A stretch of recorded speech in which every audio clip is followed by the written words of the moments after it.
नमस्कार दुनिया हालचाल को स्वागत करुछि मु संजय। आसंतु नजर पकाइबा आजिर मुख्य खबर उपरे।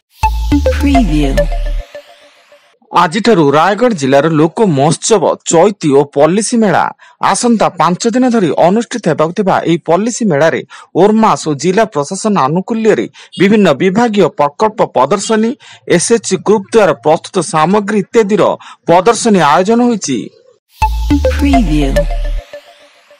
मालकानगिरी जिला चित्रकोंडा ब्लॉक कालीमेला थाना कुर्मानूर जंगल रे एसओजी और डीबीएफ जवानों मिलित सर्च ऑपरेशन बेले माटी तलु विपुल परिमाणर अस्त्रशस्त्र और माओ सामग्री जबत होईछि एवं विपुल परिमाणर माओ सामग्री जबत पर जवानों पक्षरु कॉम्बिंग ऑपरेशन को जोरदार करा जाईछि। उत्तर पूर्व चीन रो हिलिंग जियांग प्रदेश अंतर्गत हार्बिन ठारे हार्बिन आंतर्जातिक बरफ और तुषार महोत्सव आरंभ होईछि। -12 डिग्री सेल्सियस रु -23 डिग्री सेल्सियस तापमात्रा जाए ह्रास पाउथबा हार्बिन सहर में प्रति वर्ष विश्वर बृहत्तम बरफ महोत्सव अनुष्ठित होता है एवं बरफ निर्मित विशालकाय भास्कर्य गुड़िक प्रदर्शित होता है।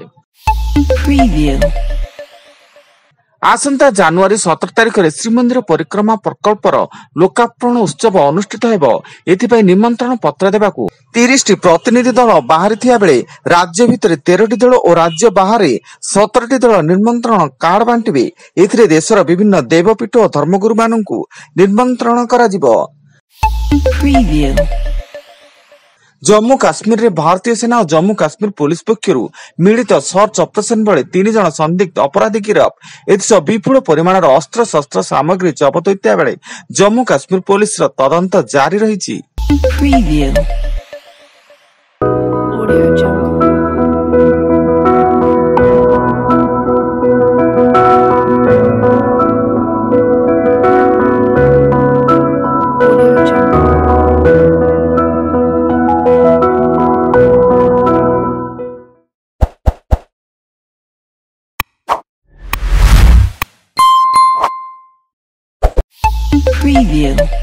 केन्दुझर जिला 49 नंबर जातीय राजपथ जगमोहनपुर छक निकट ओलटिला कमला बोझे ट्रक।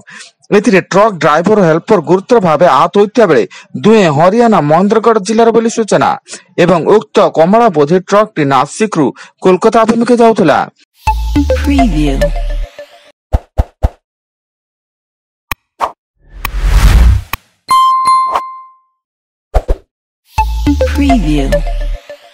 राज्य में धीरे धीरे कोरोना काया विस्तार करिबार लागिछि। आज जने कोरोना आक्रांत चिन्हट होता बेले कोरोना आक्रांत संख्या 3 रे पहुंची। फल 2 दिन रे 2 जन कोरोना आक्रांत चिन्हट होइछन्ति।